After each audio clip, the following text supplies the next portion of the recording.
बिस्मिल्लाहिर्रहमानिर्रहीम। अस्सलाम वालेकुम नाज़रीन, आप यूट्यूब चैनल देख रहे हैं। मैं इमरान खान हूँ। ईरान ने एक दावा किया है और ये ईरानी मीडिया का अब तक का सबसे बड़ा दावा है। इस दावे के मुताबिक एक वीडियो भी जारी की गई है और इस वीडियो में जो दिखाया गया और जो दावे में बताया गया वो ये है कि एक मिसाइल ईरान ने दागा है और वो जाकर बराह रास्त मोसाद और फ़ौजी इंटेलिजेंस के मराकज़ को लगा है इसराइल में, और इससे इसराइल की तारीख का सबसे बड़ा हमला करार दिया जा रहा है। ये अभी दावा है, इसकी तफसीलात हमारे सामने आएंगी तो मैं चीज़ें आपके सामने रख दूंगा, लेकिन ये वीडियो मेरे सामने मौजूद है। इस वीडियो को मैं देख रहा हूँ तो ये नाजरीन अब तक का एक बड़ा हमला रिपोर्ट हुआ है। अभी कुछ कह नहीं सकते क्योंकि जंग के दिनों में आपको पता है कि दोनों तरफ से बाद का झूठी खबरें या ऐसी खबरें आ रही होती हैं जिन्हें प्रोपेगेंडा टूल के तौर पर इस्तेमाल किया जा रहा होता है, लेकिन बहुत सारी चीज़ों की तस्दीक हो जाती है। जैसा कि मैंने आपको खबर दी थी कि सऊदी अरब में एक बहुत बड़ा अटैक हुआ है प्रिंस सुल्तान एयरबेस के ऊपर और उसमें अमरीकी तैयारे तबाह हुए हैं, लेकिन मैंने आपको ये कहा था कि इसकी कंफर्मेशन आएगी और बाद में उसकी कंफर्मेशन आई। बाकायदा तस्वीर आई कि अमरीकी तैयारे बुरी तरह तबाह हुए हैं और वहाँ जो अमेरिका का नुकसान हुआ वो बेमिसाल है। यानी $1 अरब से महंगा उनका एक ऐसा तैयारा तबाह हो गया जिस पर उनकी एयरफोर्स इन्हिसार करती है, और उसके अलावा उनके बहुत सारे ऐसे तैयारे तबाह हो गए या जुज़वी तौर पे उनको नुकसान पहुंचा, फ़ौजियों को नुकसान पहुंचा। ये रीफ्यूलिंग के लिए तैयारे इस्तेमाल होते थे। बहरहाल एक और बड़ी खबर है, इस खबर को अगर आप उस तरह समझेंगे जैसे मैंने समझा तो आपको बाद हंसी भी आएगी। अरब ममालिक ने ज़ेलेंस्की को बुलवाया। अब यूक्रेन की लड़ाई चल रही है रशिया के साथ लगभग 4 साल हो गए। 2022 के फरवरी में ये लड़ाई शुरू हुई थी, गालिबन 3 फरवरी को 2022 में ये लड़ाई शुरू हुई और ये लड़ाई तब से लेकर चल रही है आज तक, तो 4 साल से ज़्यादा हो गए हैं। इसमें रशिया ने बहुत सारे इलाकों पे कब्जा कर लिया है और यूक्रेन को पूरी दुनिया की सपोर्ट मिल रही है। रशिया अकेला लड़ रहा है यूक्रेन से, यूरोप यूक्रेन को हथियार देता है, पैसा देता है, मदद देता है, अमेरिका भी यही करता है और नेटो पूरी मदद कर रहा है यूक्रेन की, जबकि रशिया जो है वो अकेला यूक्रेन के साथ लड़ता चला आ रहा है। अब यूक्रेन ने यह दावा किया कि उनके पास ऐसे कुछ सस्ते और छोटे ड्रोन्स मौजूद हैं जिनके साथ वो निशाना बना सकता है शाहिद ड्रोन से, जो अमेरिकन फ़ौज के लिए बड़ी प्रॉब्लम बन गई। अमरीकी फ़ौज ने भी ये कहा, उनके जर्नैलों ने ये कहा, उनके जितने दिफाई तज्ज़ियाकार हैं उन्होंने भी ये बात की, और अरब ममालिक भी इसी बारे में सोच रहे थे कि ईरान का इंतहाई सस्ता शाहिद ड्रोन ये काबू क्यों नहीं आ रहा। यानी इतने महंगे इंटरसेप्टर मारे जाते हैं, इसके बावजूद ये ड्रोन एक तो है बहुत सस्ता, दूसरा महंगे तरीन इंटरसेप्टर मिसाइल इस्तेमाल करने के बावजूद ये काबू नहीं आता। तो इसमें ज़ेलेंस्की ने यह दावा किया कि हम इन्हें काबू कर सकते हैं, हमारे पास ऐसे ड्रोन्स हैं इसके मुकाबले में जो इसको जाके टकरा के हवा में तबाह कर देंगे, और वो बहुत छोटे छोटे ड्रोन्स हैं। तो अब ये जब यूक्रेन का सदर ज़ेलेंस्की पहुंचा अरब ममालिक में तो इसका बड़ा इस्तकबाल हुआ। इसने सबसे पहले सऊदी अरब के साथ मुआहदा किया, फिर ये यूएई चला गया, फिर ये कतर चला गया। इन तमाम ममालिक के साथ ये दिफाई मुआहदे करता चला जा रहा है। इसकी अपनी जंग लगी हुई है और वहाँ पे ये पूरी दुनिया से मदद लेकर लड़ाई लड़ रहा है, और दूसरा ये अरब ममालिक के साथ मुआहदे कर रहा है। गालिबन ज़ेलेंस्की को ऐसा लगता है कि ये मौका है कि कुछ पैसे कमाए जा सकते हैं, ये मौका है कि कुछ रिकवरी की जा सकती है, क्योंकि बहुत बुरी हालत हुई है इनकी जंग के दौरान और इन्होंने पूरी दुनिया से माल भी लिया, पैसा भी लिया, हथियार भी लिए। और अब हुआ ये कि यूक्रेन वहाँ पे जो इमदाद लेकर गया इब्तदाई तौर पे, जो एक खबर आई है मुख्तलिफ मीडिया के अंदर ये खबर छपी है, और ख़बर ये बता रही है कि ईरान ने एक मिलिट्री वेयर हाउस है यूएई में, उसके ऊपर अटैक किया और उसको तबाह कर दिया। इस मिलिट्री वेयर हाउस में यूक्रेन के ड्रोन्स और दिफाई निज़ाम पड़ा हुआ था जिसे लाकर अरब ममालिक को बचाना था, और यहाँ पे 21 यूक्रेनी फ़ौजी भी मौजूद थे। और ये बाकायदा आलमी मीडिया ने कहा कि जो फ़ौजी मौजूद थे इनके बारे में नहीं कहा जा सकता कि ये कत्ल हो गए या बच गए, लेकिन ये वहाँ पे मौजूद थे। और जो ड्रोन्स और फ़िज़ाई दिफाई निज़ाम यूक्रेन ने दावा किया था कि वो अरब ममालिक को बचाएगा, उसका बहुत बड़ा नुकसान हो गया। तो देखें, अब ख़ातमैन हरमैन शरीफैन के साथ जब पाकिस्तान मुआहदा करता है तो कहा जाता है कि हम जा रहे हैं मक्का और मदीना की हिफाजत करने के लिए, हमारे लिए बड़ा मुकद्दस हो जाता है। लेकिन अमेरिका के साथ भी वो दिफाई मुआहदा करते हैं, तो क्या उनके लिए भी वो उतना ही मुकद्दस है? वो एक दिफाई मुआहदा करते हैं ज़ेलेंस्की के साथ, तो क्या ज़ेलेंस्की को अल्लाह रब्बुल इज़्ज़त ने यह सआदत दे दी है कि वो अब हरमैन शरीफैन की हिफाजत करेगा? देखिए, ऐसा नहीं है। हर मुसलमान जो है वो अपने अकीदे के मुताबिक हरमैन शरीफैन की हिफाजत करता है, चाहे वो ईरानी है, चाहे पाकिस्तानी है, चाहे वो फ़लस्तीनी है, चाहे वो इंडियन है, कहीं पे भी है, जहाँ पे भी मुसलमान है, उसका लगाव है, मजहबी लगाव है उसका, और उसके जज्बात हैं उस तरफ। ये ममालिक और वहाँ के जो हुक्मरान हैं, ये उनके मामलात हैं और उनके दिफाई मामलात हैं, और ये प्रोफेशनल ताल्लुकात हैं ममालिक के बीच में। तो इसको मज़हब का टच दे के पाकिस्तानियों को हमेशा बेवकूफ़ बनाया गया। कभी कश्मीरियों का, हमारे मुसलमान बहन भाई ज़्यादती हो रही है, हम कश्मीर आज़ाद करवाने जा रहे हैं, 70 साल हो गए सुन सुन के कश्मीर उधर ही है, और इतना बजट हमने दे दिया, इतना हमने खून पसीना अपना पेट काट काट के इतने हथियार बना लिए, कश्मीर का 1 इंच फतह नहीं हुआ।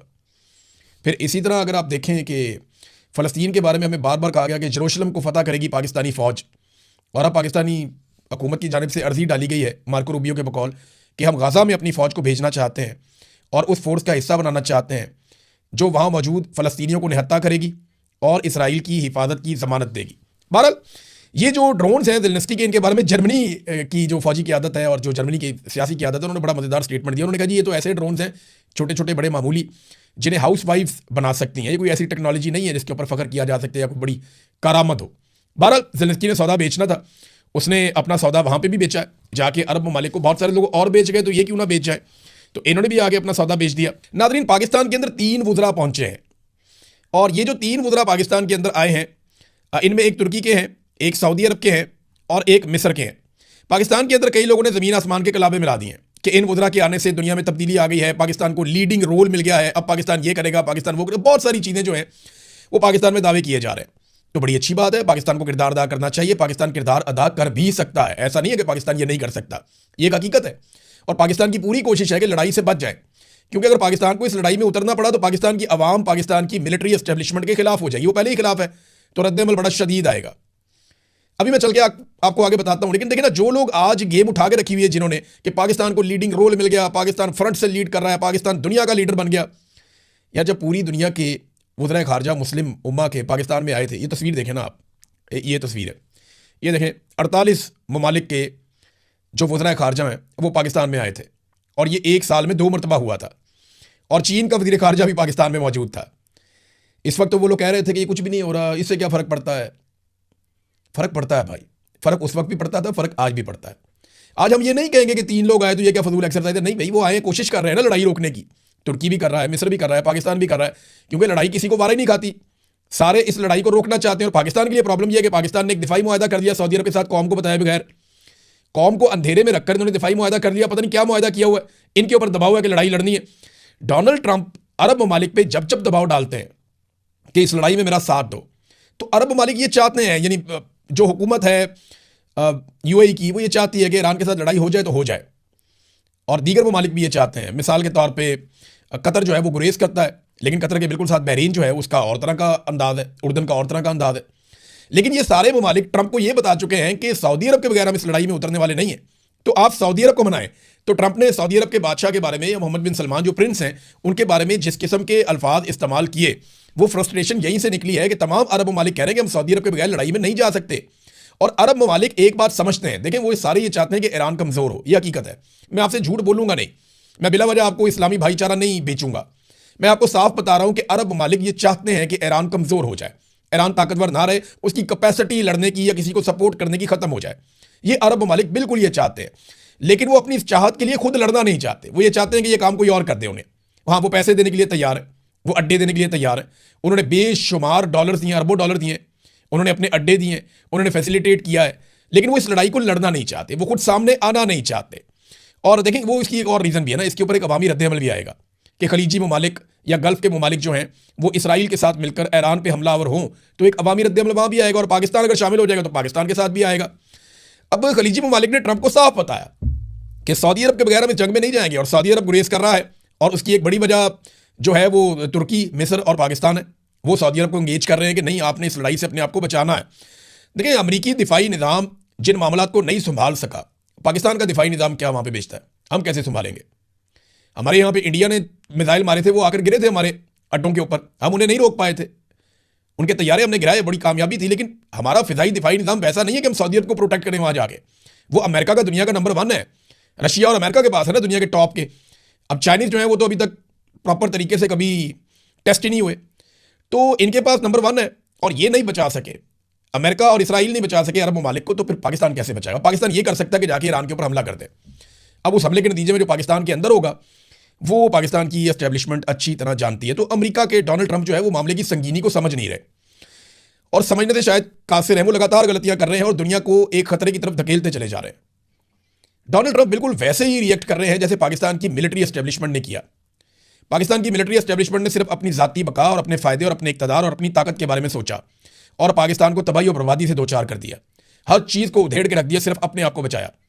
डोनाल्ड ट्रंप भी अपने आप को, अपनी सियासत को बचाने के लिए अमेरिका को और पूरी दुनिया को खतरे में डाल रहा है। अमेरिका की चौधराहट तो उसने मलिया मेट कर दी है, अब पूरी दुनिया को एक खतरे में डाला हुआ है और दुनिया इस खतरे को समझ रही है।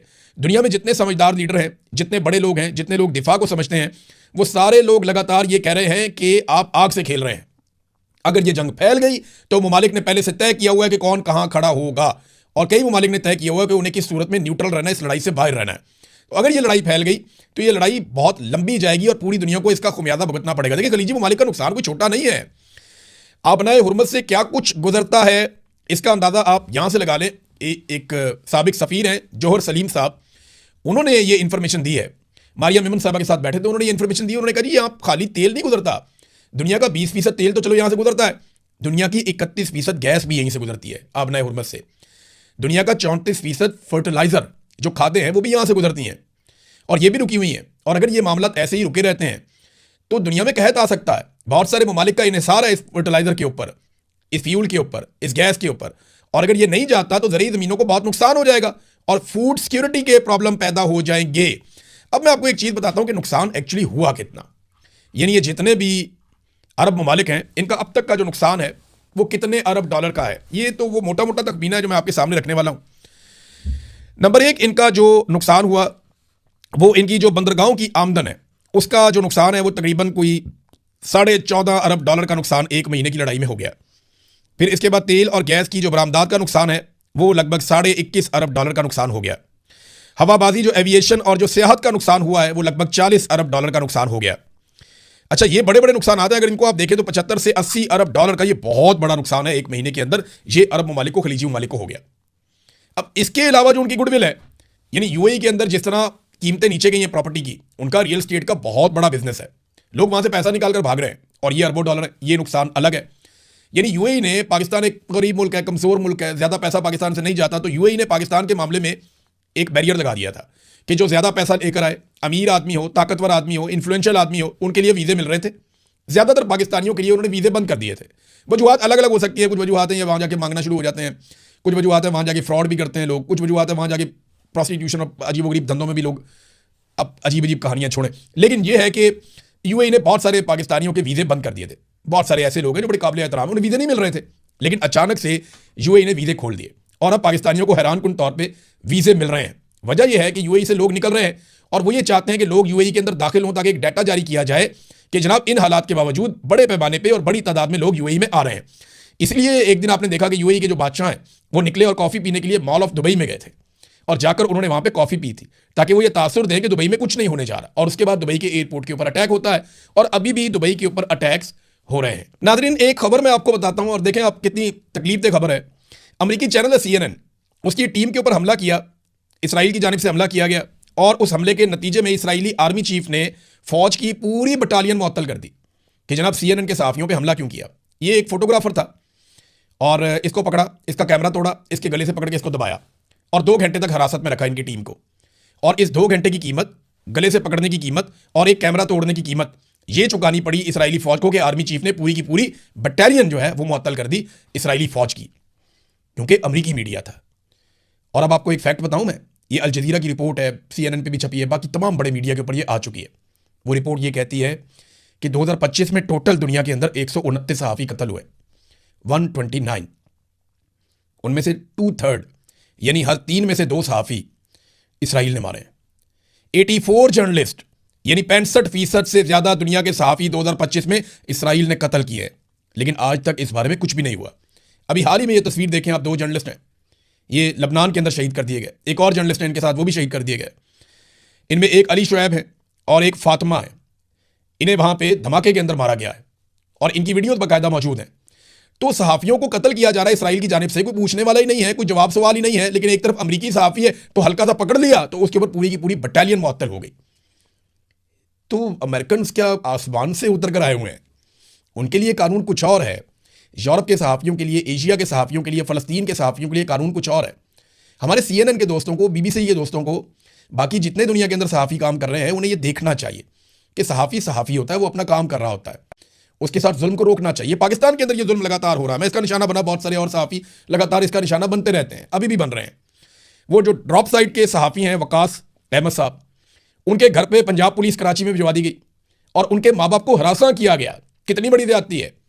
उनका बेटा पाकिस्तान जा नहीं सकता, वो अपनी जर्नलिज्म की वजह से पाकिस्तान से दूर है और वो अपना काम कर रहा है अगर, तो उसके वालिदैन को हरासा कर रही है पुलिस जाके और उनसे जबरदस्ती दस्तखत करवा रही है कि अगर कुछ भी हुआ या कोई खबर देता है तो हम जिम्मेदार होंगे। वो बेचारे सादा लोग हैं, वो छोटे भाई के ऊपर दबाव डाल दिया, माँ बाप पे दबाव डाला, उनसे दस्तखत करवा लिए। अब वकास अहमद डट गए आगे से। उन्होंने एक तो वो ट्वीट कर दिया, उन्होंने दिखाया जनाब ये मेरे माँ बाप से, मेरे भाई से जबरदस्ती इन्होंने लिखवाया पुलिस वालों ने। और ये इसलिए किया गया कि मरियम सफदर के बेटे जुनैद सफदर के बारे में वकास अहमद साहब ने ये खबर दी थी कि जो अय्याशी वाला 11 अरब रुपए का तैयारा खरीदा गया था गल्फ स्ट्रीम का, उसके ऊपर जुनैद सफदर अपनी नवेली दुल्हन के साथ उन्होंने ये दावा किया था कि ये हनीमून के लिए यूरोप गए उस तैयारे पर, और वो अपनी खबर के ऊपर कायम है। अब बजाय कि उनको जाके उस मुल्क के अंदर उन पर केस कर दिया जाए ना, भाई जहां पे वो मौजूद हैं अमेरिका में, वहां जाएं और जाके उनके ऊपर केस कर दें और केस जीत के आप साबित कर दें कि देखें जुनैद सफदर उस अय्याशी वाले तैयारे के अंदर, महंगे तैयारे के अंदर हनीमून के लिए नहीं गए थे। अब बजाय ये करने के उनके माँ बाप को जाके पकड़ रहे हैं, उनके जो है वो छोटे भाई को जाके हरासा कर रहे हैं। तो उसने वकास ने कहा मैं पूरी दुनिया में जाऊंगा, मैं यूरोपीय यूनियन को बताऊंगा, हर एक को बताऊंगा और हर जगह जाकर गवाही दूंगा। अब ये वो हरकतें हैं जिनकी वजह से जीएसपी प्लस स्टेटस खतरे में है। ये वो घटिया हरकतें हैं। अगर ये हरकतें पाकिस्तान की मिलिट्री एस्टेब्लिशमेंट और पाकिस्तान के सियासतदान ना करें तो जीएसपी प्लस का स्टेटस बरकरार रह सकता है। लेकिन रोजाना ये कुछ ना कुछ पाकिस्तान में ऐसा करते हैं जिसकी वजह से एक और गारंटी जो इन्होंने दी होती है वो ये तोड़ देते हैं और जीएसपी प्लस का स्टेटस और पाकिस्तान का स्टेटस ओवरऑल दुनिया के अंदर खतरे में पड़ जाता है। मिसाल के तौर पर नाजरीन ये एक और आप इनकी हरकत देखें। ये एक नौजवान है, ये इसे आप देखें नाजरीन, ये 25 साल नौजवान है सलीम खान। इसके घर के ऊपर क़यामत टूट पड़ी है। अब हुआ क्या और कैसे हुआ देखें। ये एक आम पाकिस्तानी शहरी है, लाहौर का इलाका हजरवाल, वहां पे ये एक अकेडमी चलाता है, बच्चों को पढ़ाता है। तहरीक इंसाफ का एक वोटर है, वो बहुत बड़ा नाम भी नहीं है, छोटा मोटा इसका ट्विटर का एक अकाउंट है। इसने एक पोस्ट थी मरियम नवाज की हुकूमत के खिलाफ, इसने उसको रीपोस्ट कर दिया और उसके बाद इसके घर पे क़यामत गुजर गई। इसको गिरफ्तार कर लिया गया और अचानक 17 फरवरी को इसको गायब किया गया। पहले कोई सुराग ही नहीं मिलता, फिर जनाब ढूंढना शुरू करते हैं तो उन्होंने रिट फाइल की, फिर पीका एक्ट का मुकदमा दर्ज कर दिया गया। एफआईआर के मुताबिक मुकदमा 27 फरवरी को दर्ज किया गया। फिर सलीम खान ने कोई पोस्ट एक्स पर शेयर की थी जो नागवार गुजरी है और फिर उसको जुडिशल कर दिया गया। उसकी जमानत दायर हुई तो जज साहब ने ईद से 4 दिन पहले यानी 17 मार्च को मुस्तरद कर दी। अब इनकी जो अहलियाँ हैं वो बीमार हो गई और इसी गम में 21 मार्च को वो चल बसी। अब इनका एक छोटा बच्चा भी है। अब ये देखें ना, उसकी बीवी फौत हो गई इस दुख के अंदर। आम आदमी है ना, आम आदमी के लिए बहुत बड़ी बात होती है उसे गिरफ्तार कर लिया जाए, उसको जेल में डाल दिया जाए। उनका पूरा खानदान जो है वो हिल जाता है, लरस जाते हैं लोग। और जो कुछ पाकिस्तान में पाकिस्तानियों के साथ किया गया है उसकी अहलियत डर गई होगी और 21 मार्च को वो चल बसी। अब घर वालों ने कहा जनाब कि सलीम खान को लाया जाए अपनी बीवी को दफन करने के लिए, लेकिन आपको पता है पंजाब में मरियम नवाज की हुकूमत है, उनको ये बात पसंद ही नहीं आई। उन्होंने दरखास्त मुस्तरद कर दी और फिर लाश को उठाकर ले गए और ले जाके कहा जेल के अंदर के इसको देख लो, फिर वहाँ जाके दफना देंगे। ये जुल्म किया गया है।